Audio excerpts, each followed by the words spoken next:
Welcome to another Founder Wisdom podcast. We're doing a yearly edition with my friend Anthony Garone. We're the 5th of December today, and it's a good time to review the year, the good, the bad.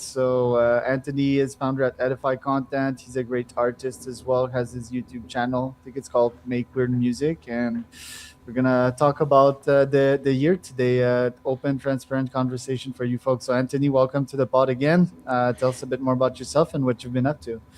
Thank you, Charles. I love talking to you. You're one of the most out of the box thinkers that I know, and you always amaze me. Just every time I get an email from you, I'm just astounded at what you're up to. So one of the most forward thinking AI people I know, and actually putting things to use. You're aggressive and powerful, and I love that. This year's been super interesting because I do B2B sales content. We were doing a lot of marketing content, and we still do plenty of it. It's just marketing has been crushed by AI as far as like executive perception goes, and even market demand. I think I see more and more CMOs without work than I've ever seen. And I've seen several marketing teams just get completely laid off like in one go. Like it's not just one marketer, it's the whole team is gone. And so I'm moving more towards sales enablement and writing sales content, because not only is there always going to be investment in sales, but if there's a part of the organization that's absolutely crucial and requires investment, it's going to be sales. And I've been hanging my hat on this Gartner metric that like 75% of people never want to talk to a salesperson. That definitely includes me. And so every time I go to a website, yeah, you too.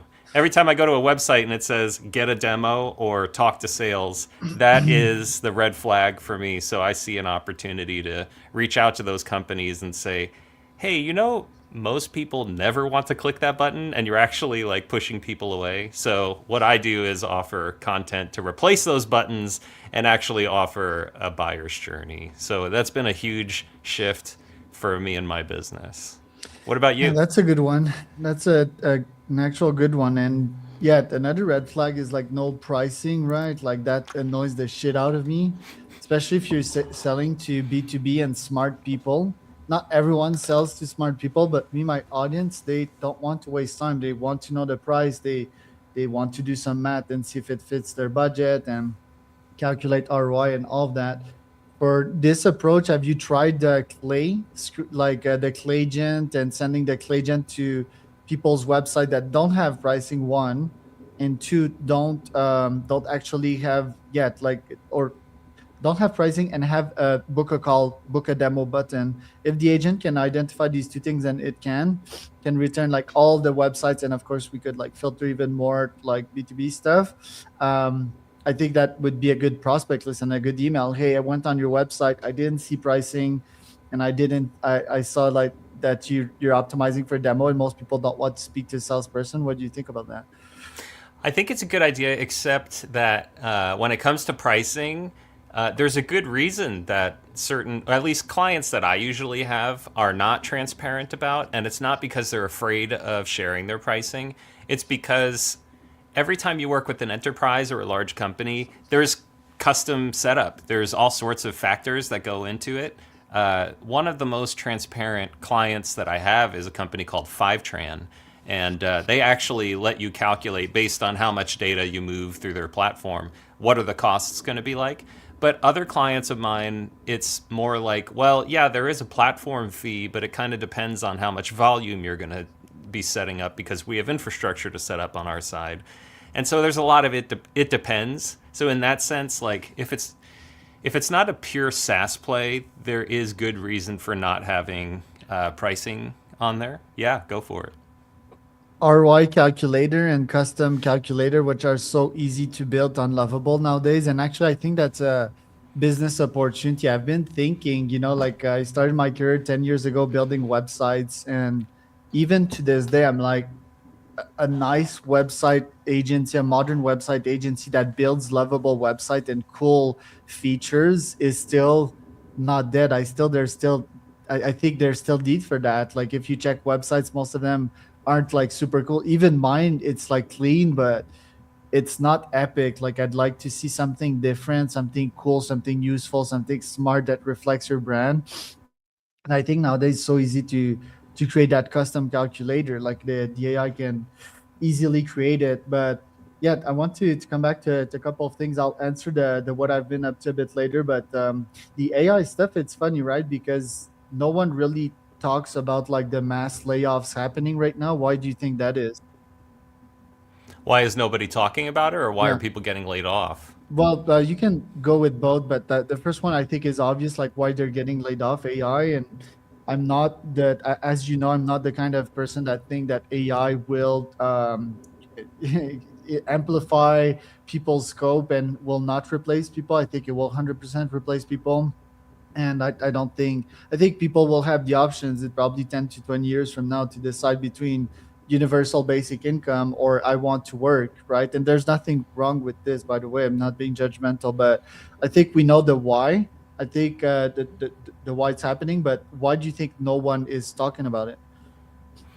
Well, I think there's a lot of factors for why no one's talking about it. First of all, there's shame in talking about it, and that's hard. No matter what, we are emotional creatures. I know. I see your tweets, and you're like, I'm fully rational. I'm not emotional, and I'm like, dude, the neuroscience says the total opposite. It says Yeah, we're and you can not see my thinking tweets also machines. that I'm being emotional, right? Like I'm, Of course, yeah, it's yeah. my venting platform, unfortunately. Nevertheless, we are emotional. We don't want to say negative things online, and we don't want to talk about all the teams that we're laying off. But also, uh, people don't really understand why things aren't working. So it's kind of like when a team gets laid off, somebody has to admit we didn't hire right, we didn't have the right strategy in Oh place. You yeah. know, there's a lot of this kind of too. When it comes to I think most companies are not as either bullish or capable as they say that they are. Oh And yeah. so I don't think AI is really replacing people. I think that what they're seeing is, especially when it comes to marketing, there's a lot of spending, six-figure spend, and almost no return because marketing and sales and product are not aligned. So when you have three different parts of the organization that are really important, and marketing is, I believe, the most outdated one. They're usually not pursuing modern metrics, or they're pursuing vanity metrics that are no longer relevant. So that becomes an issue. And then the execs say, why is marketing not filling pipeline? Why can't we do attribution of new leads, to our marketing efforts? What are we paying for? Content that the sales team doesn't even use.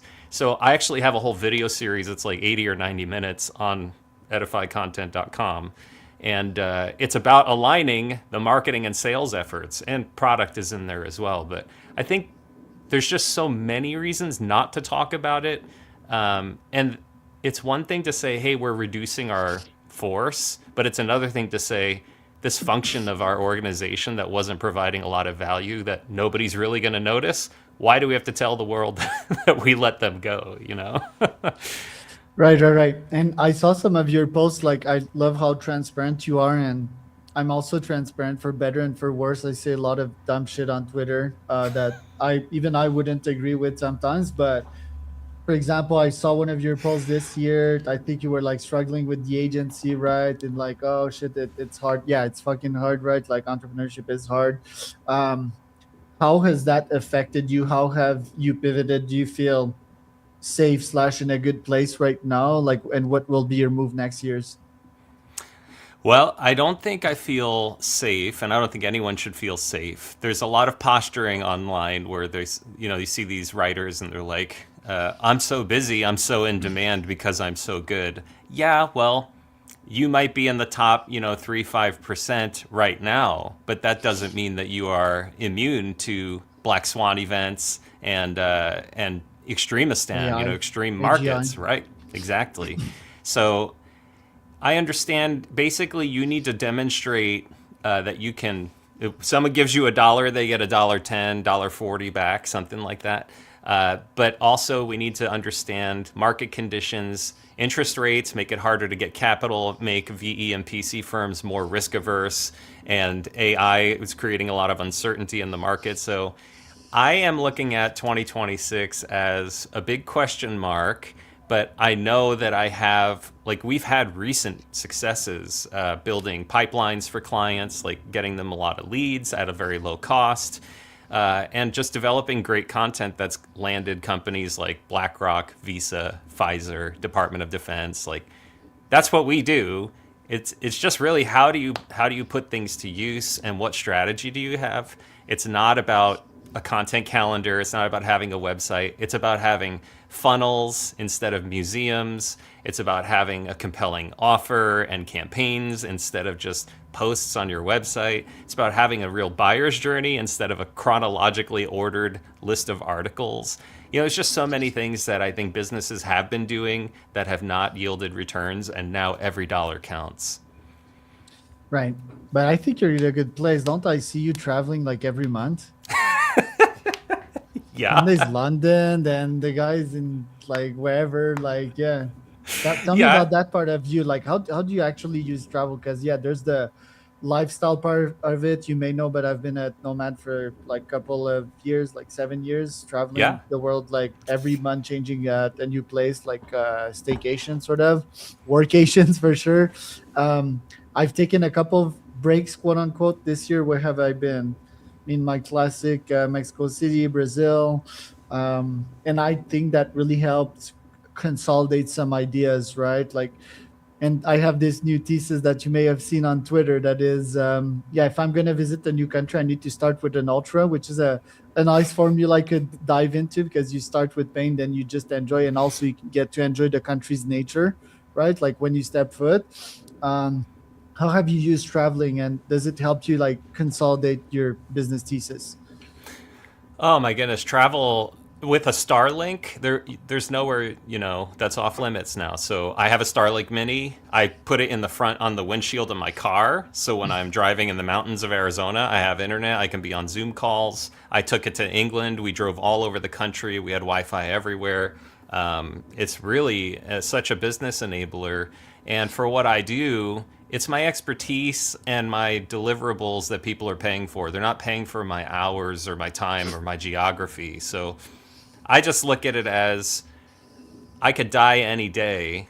Why should I be tethered to a place when I could be with my family, experiencing life to the fullest and still delivering what my clients need? I also just don't put myself on the critical path all the time. So I make sure I know how I work. I know myself really well. I've written several books about learning to know yourself. So for me, it's really just like an inevitable conclusion. This is how I function in the world. It's not about like, oh, wouldn't it be nice to go do this? When people say I would love to, I just call them the never wills.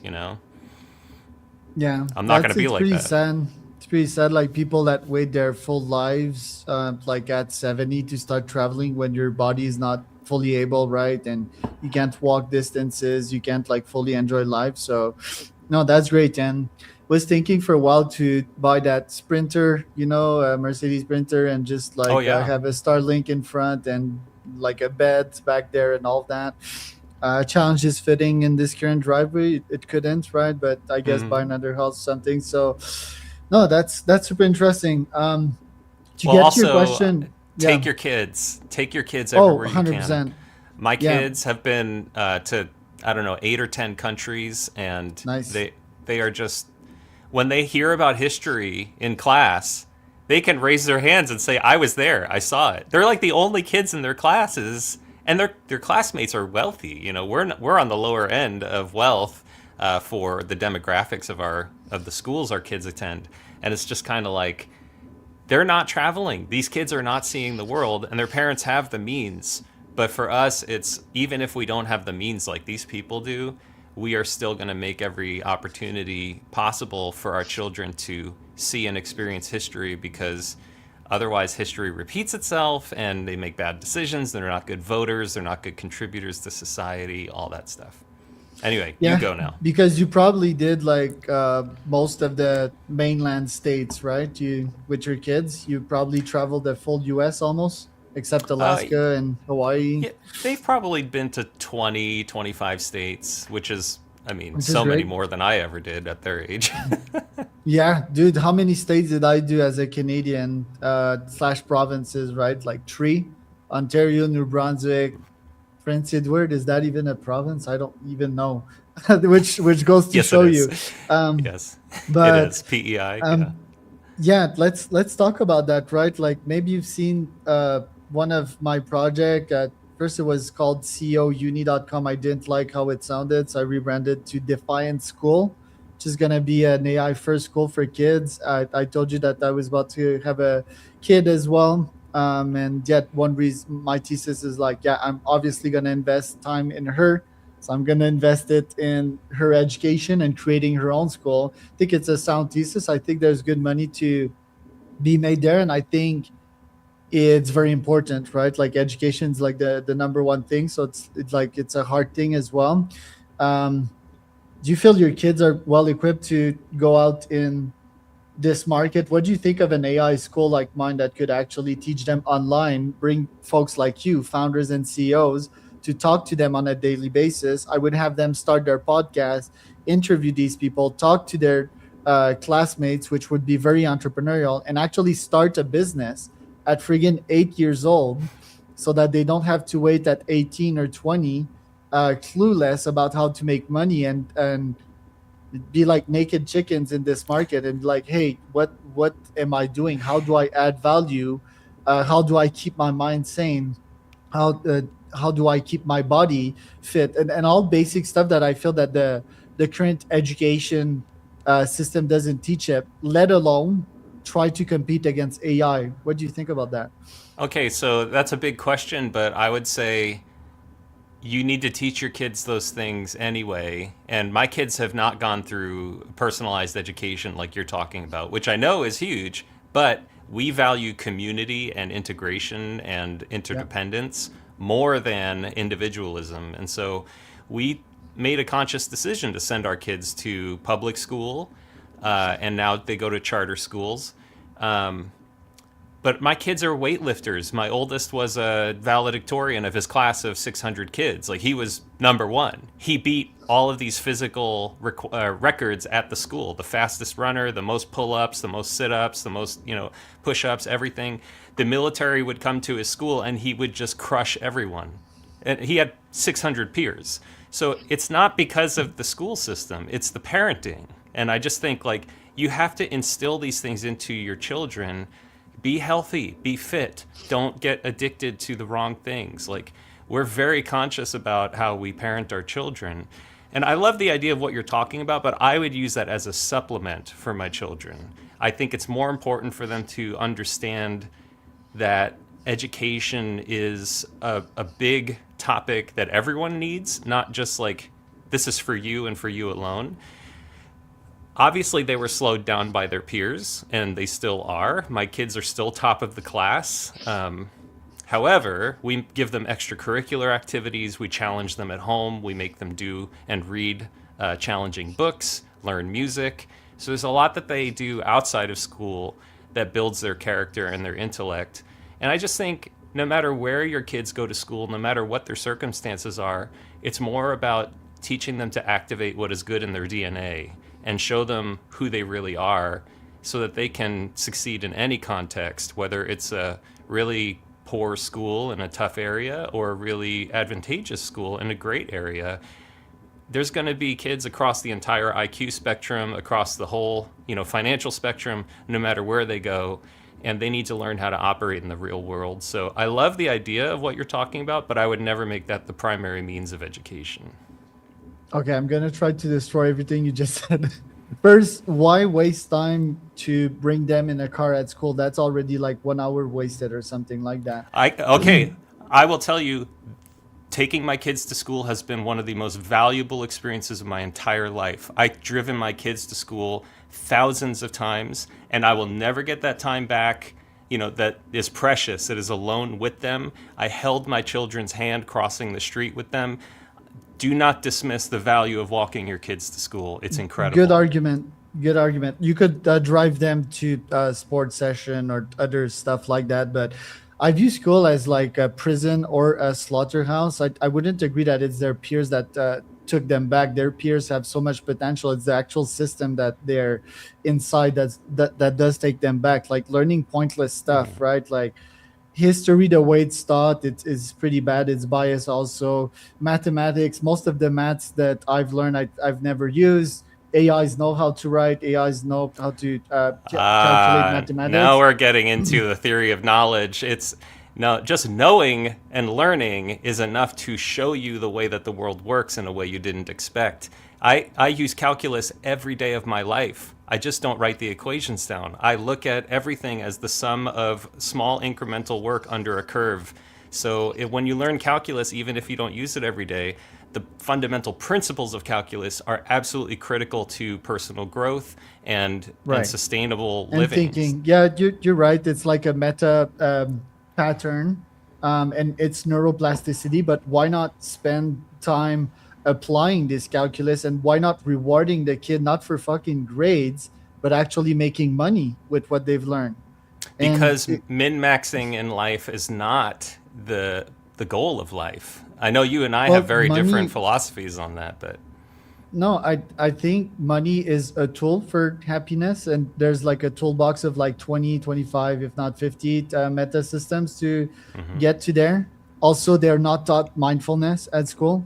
They're not taught how to build fruitful and successful relationships. They're taught to sit down most of the time and listen to someone and obey orders and compete on filling silly fucking boxes when they could explore their full potential. We could have hyper personalized curriculums to what they are, what they want to do, what they have fun doing. And I believe business and money to be one of the most beautiful invention in humanity. First, we wouldn't be there without money. We wouldn't have that security and that safety because trading is safety, which is why like the tariffs and all of that, it's bullshit. We need to trade, which is why limiting tourism and immigration is bad because we need to have people in exchange. That's security. That's how we evolve today.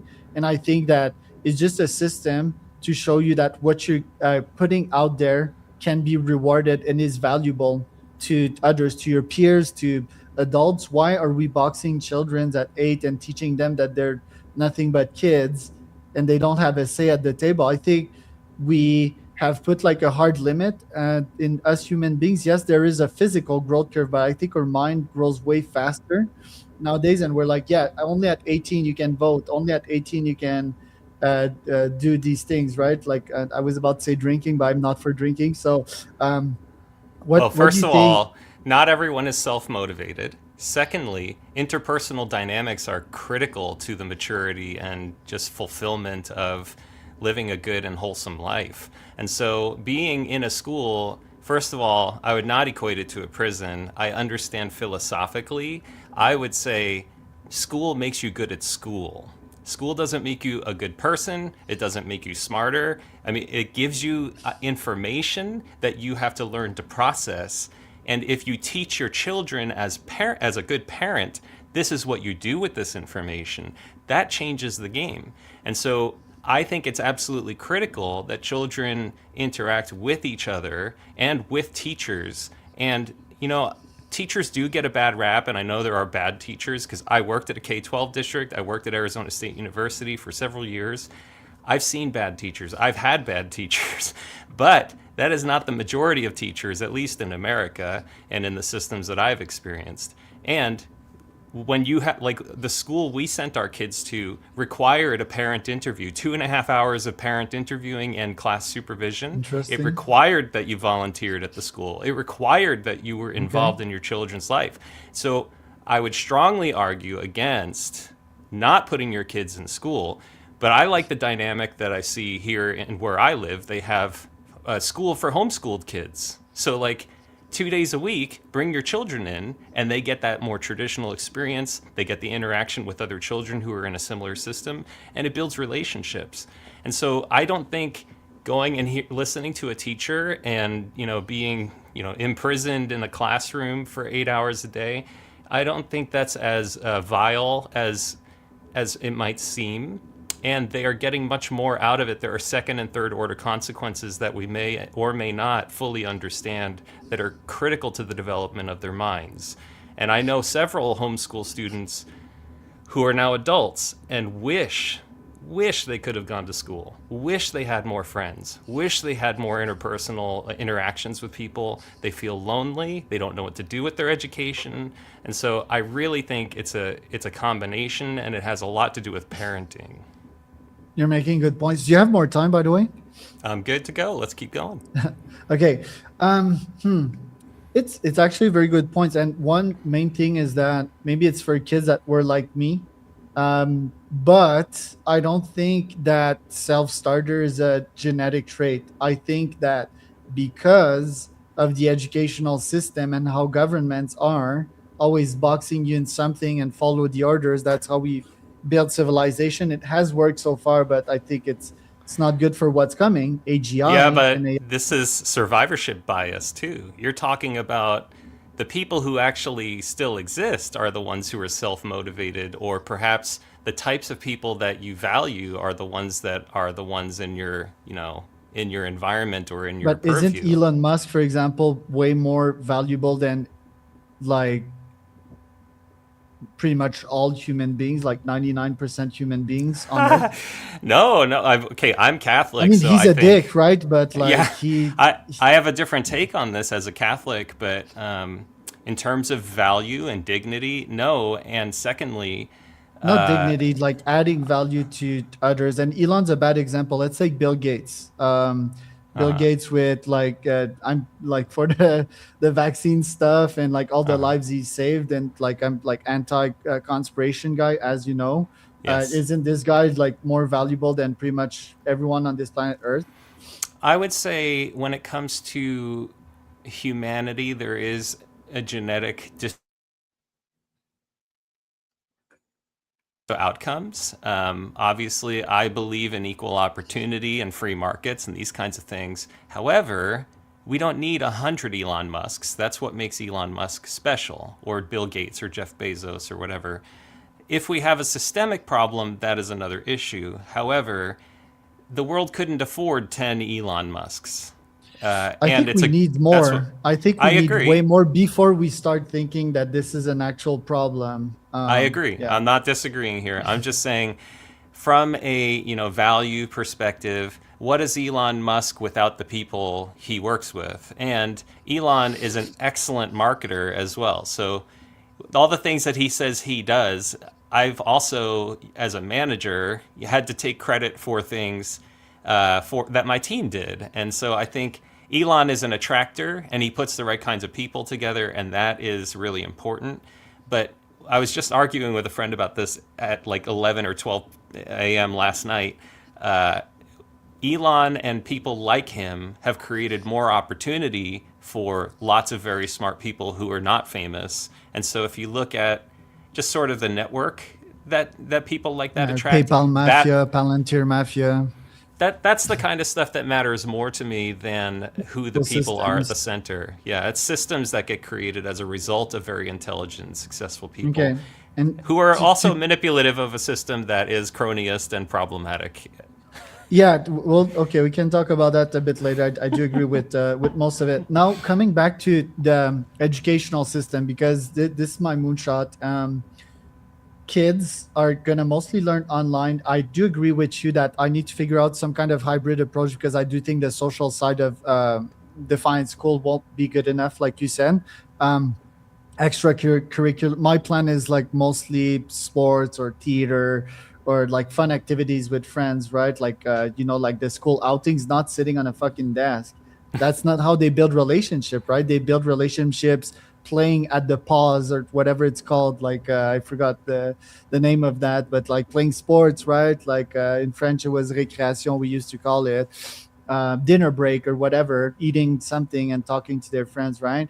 Um, they're gonna meet at extra spots. It's actually gonna look like the Ad Astra School of Elon, but like it's yeah, I'm gonna make it more scalable. I think he gave up for multiple reasons, which I'd be interesting to analyze. But they're gonna travel the world together, right? Like in different environments and solve problems. And I do think, actually, I would argue that pretty sure they would build more solid relationships rather than just staying in the same boring environment. I'm pretty sure it's not the reality, and you can counter argue with that. And I'm pretty sure your kids don't play like video games all the time like I used to, and that's pretty much how I used to build relationship with my friends. But I think I can figure this part out. And to the argument of like money's not everything, well, I think, yeah, one, it's super important. I think I made that point, but I also think that, yeah, if they can start making money and they can start getting their own freedom without me, the parent around, I think that's even better because I didn't want to stay around my parents' house when I was young. Maybe you've cracked that because you had very good relationship with your kids and you're different and you're more liberal. I think that 80 to 90% of kids, especially when they reach like 16 or 17, they don't want to be around their parents and they need to have their independence, right? Not depending on daddy or mommy's money. What do you think Hmm. about that? Yeah, I was just talking to my son about this morning on the way to school as I drove him in this one-on-one context where he's forced to You spend drive time him with me. in your fucking Lotus? No, no. It's too cold. It's 40 degrees in the morning. But uh, this morning he That was would be talking about baller. how he wants to buy a car from our neighbor, and all of his friends already have cars, and his friends only have $200 in the bank because their parents just buy them everything. There you And I go. said, you get the benefit of earning and saving money and spending that hard earned money on a car. We subsidize your life, and we're donating some money to this car that he's buying. However, I think there's tremendous value in learning the effort and hard work and the maturity and mindset that it takes to work, exchange your time for money, learn how to work in the marketplace, all of this. But to your education point, I would refer you to a guy named John Lennox, who's a mathematician and evangelist apologetic for Christianity. He's a professor of mathematics at Yeah, you sent me Oxford. something about that guy Yeah. the other day. So It was pretty good, actually. yeah, he's brilliant, but he said when people ask him about suffering, he has two types of answers. The first is, are you thinking about suffering in an intellectual way, or are you actually suffering? And Mm. so, in the same way, I would question your method for education. Are you doing this from a theoretical approach of this is what school should be? Or are you working with children and doing the hands on research and actually trying to solve the problems of education? Because from a theoretical standpoint and a third party observer, it's very different than when you have children, whether they may have learning disabilities, relationship disabilities. There's a whole bunch of considerations to factor in. And so there's also when we Wait, you were, let me answer that real yeah, quick. sure. I think one of the main reasons why I'm launching that, I have a chip on my shoulder, obviously, but I do think there's other kids like me, right? Oh, So, sure. Yeah. and We I'm need more doing it as an options. experiment. Also, I'm not saying this is right, but I need to have balls going into this, as you know, else it just won't lift off, right? Like any startups. That's right. But And the obviously, other, there's like big bias, and I would love to do it for the right reasons, of for course. sure. That should be the main part of my answer. I know you have a great heart. And so another thing, and I don't generally refer to Jordan Peterson much, especially not in a super positive way. I have, but anyway, he said something about raising children that has stuck with me, and one of them is the point of raising children is to create adults that other people like and who are good contributors to society. There you go. And so that to me is really the goal of education and parenting. Yes, I love my children. Yes, I want to invest in my children and give them the best life possible. But giving them the best life possible does not mean paying for everything. It does not mean just blessing them, endlessly. It means teaching them about hard work and relationships and being a taxpayer and all of these things. Like, there's so much to adulthood that is incumbent upon the parent to pass on to their children. And so, regardless of the education system, the home education has at least as much, if not more, importance despite the fewer number of hours per week. And so, in that sense, I say model the behaviors that you want your children to actually take on, because I see so much of my own behaviors in my children. And secondly, demonstrate like what it means to suffer and sacrifice and do the hard work, do all of these things. If they don't see, you actually have to show them and tell them. It's not just like, well, I did it. It's more like, hey, son, I did this. Here's why. You need to understand my thinking here. And then they get to understand your mindset, and they take that and hopefully do something good with it. Don't you feel you sent them to school, one, because you didn't have the expertise to teach them or the time and you wanted to outsource them? Two, you didn't want it to face No, hard looks from your community? no. I love my children, and I want my children to love others. And so it's really important for me to me that they enter a community. It really was about what are they getting exposed to. So we were very selective about the schools they entered and the exposure to certain materials, mindsets, ideologies. And we moved them out of one school when the principal changed and introduced a whole new mindset for the school. So we put them in a more academic school. They barely use a computer. They still handwrite stuff. And it's very academically focused. And they are surrounded by peers whose parents are engineers at Intel and TSMC, and they are, it's a lot of tech worker children actually whose parents are anti-tech and want their kids to learn the traditional ways. They learn Latin. It's required that they learn Latin. It's required that they learn a third language, because so much of what we know today stems from Latin, especially in our language. And so there's a lot of like just old school thinking that still applies in education that can produce very successful and positive Not sold on adults. the Latin. Why You don't not have teach to, them entrepreneurship? because they learn that at home. But do you teach them entrepreneurship like every day? Does your kid has its own business?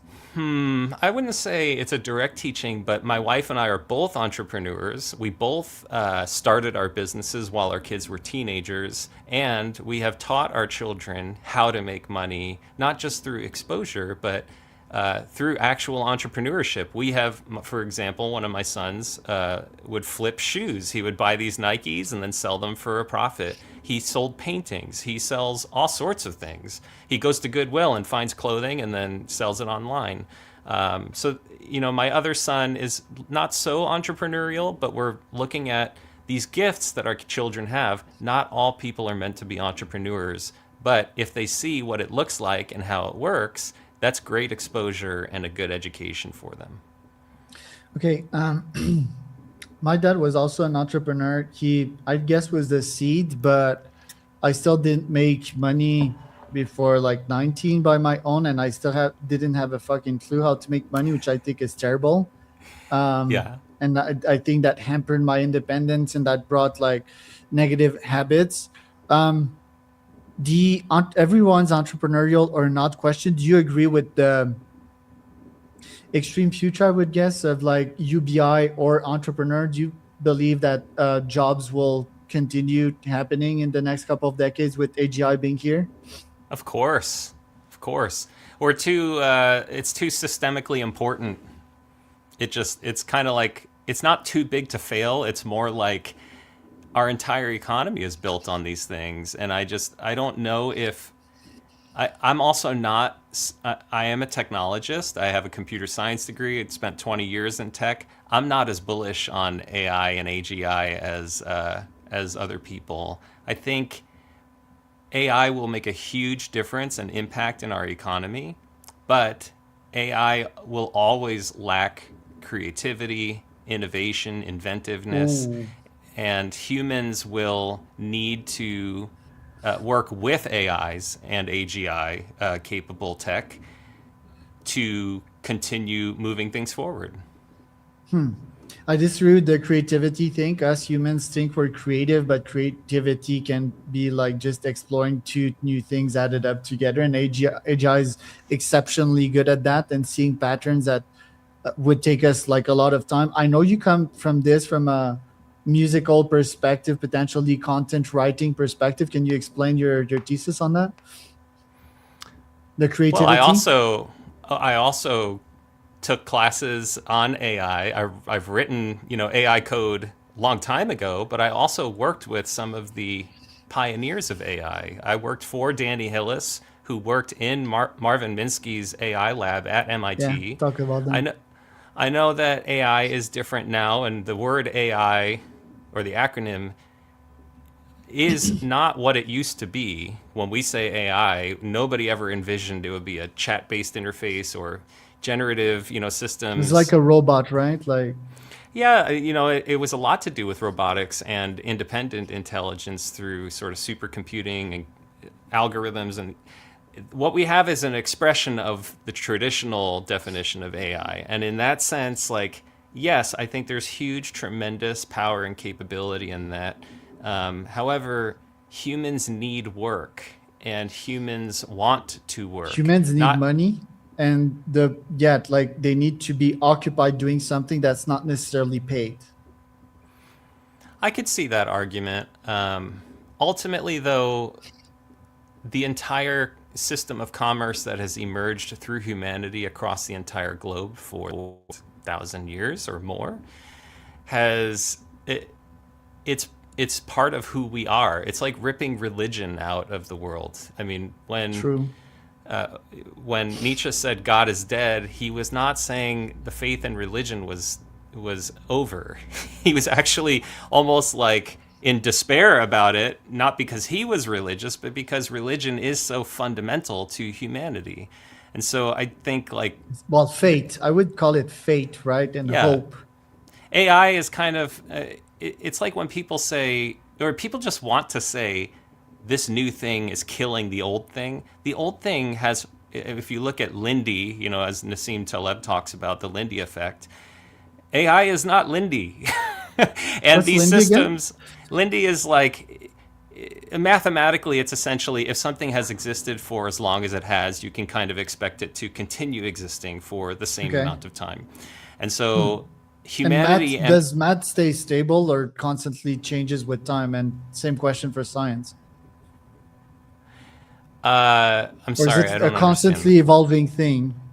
Is it like a solid mathematical formula that stays like that forever, No, or it constantly no, evolves with it's a time? principle. It's a principle. But the idea here is if we've had religion and commerce and all of these kinds of things for thousands of years, we can expect them to continue as part of humanity for another several thousand years. Yeah. AI, it still could be a bubble. It could be, Ooh. a boondoggle. I'm not saying that it is. I I mean, just if think it's a like, bubble, it's a VC and finance bro bubble, but the technology is so sound and solid and humanity changing. yeah, but I don't it's think it's a also bubble.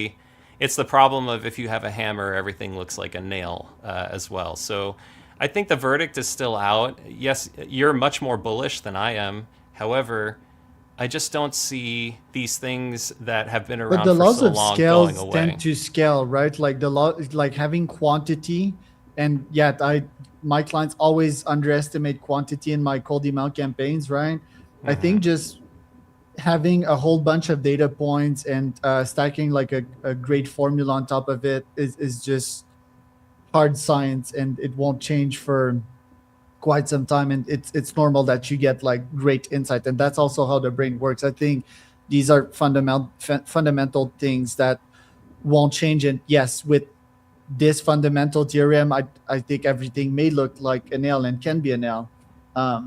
I don't see stuff that AI cannot nail. There's obviously a counter argument to that, like the 1 to 5%, but I think it cracks so many things, right? Copywriting, images, fucking videos. Yeah, but Uh, it could also be a generational thing. Like my children are not they don't even want a computer.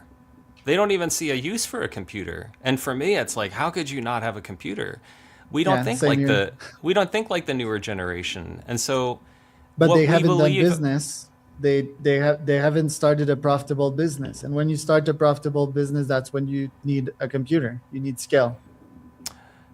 I think there are counter arguments, and we're talking about two different types of markets. Back to Nassim Taleb, there's mediocre stand and extremist stand with winner take all effects. And so I think we have to be more careful about what we're saying in those regards. However, I still believe that humanity can dictate what it wants, and it is not up to the technology. It is not up to the economy or the markets. There are plenty of incredible game-changing products that have died after several years. And I think we have graveyards full of brilliant people who never were able to execute fully on their ideas or get the kind of market penetration.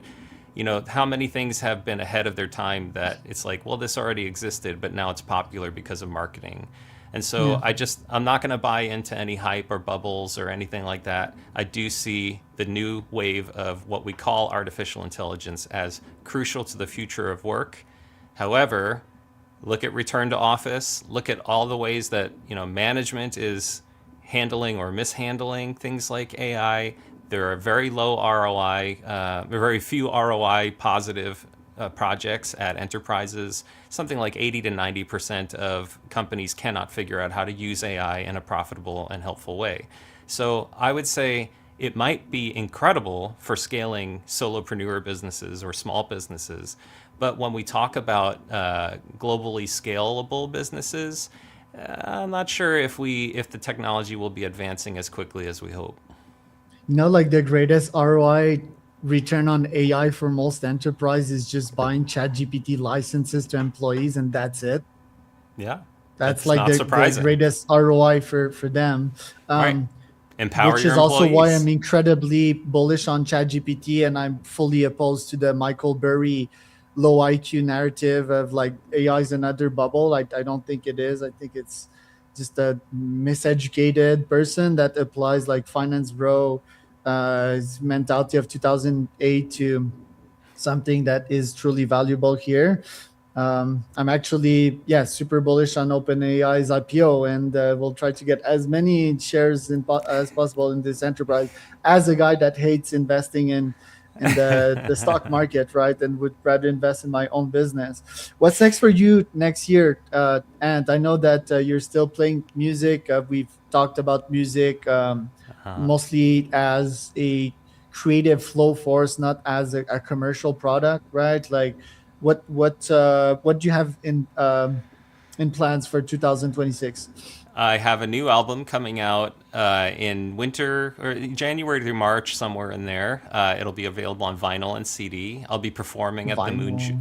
Yeah, I'll be performing at the Moon June Music Festival in July in Italy, and possibly in France at another festival in October. And I have my Make Weird Music YouTube channel, and I'm always doing stuff there. So there's always music going on.